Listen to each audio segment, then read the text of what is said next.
So you really need to understand, and if you're hiring a new sportsbook PPC agency, get them to explain to you how traffic turns into players, where the drop-off happens, and how they optimize just beyond the click, because otherwise they're just flying blind. And the other thing that's crucially important these days is compliance. Quite often, operators learn that the hard way these days. They put in urgency, they put in keywords and claims that they shouldn't on their ads and landing pages, and they end up with a big fine, or they end up getting their license suspended.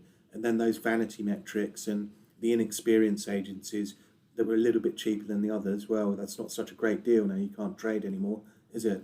And that's happening more frequently, particularly over here in the UK, and heavily regulated markets like those US states. So poor sportsbook setup and management and inexperience will lead to disapproved ads, suspended accounts, suspended domains, and very often you can't, these are irreversible with platforms like Google. If you get your domain banned, it's a one-way street. You can't get it reinstated.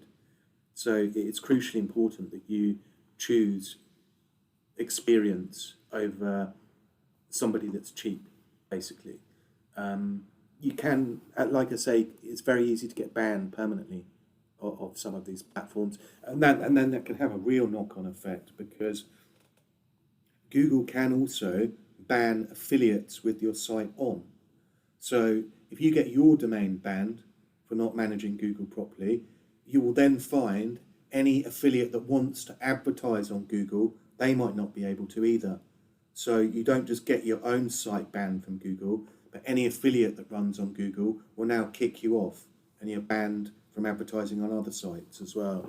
So it's really all about compliance these days, and there's no loopholes or shortcuts or quick wins like there used to be many years ago when it wasn't so heavily regulated. So if you ever speak to an agency and they're talking about getting round policies or loopholes or shortcuts, just be really careful, because if you have to go and explain to your boss that you've just got yourself banned off Google, it's going to cost your company millions of pounds, you're not going to have a job.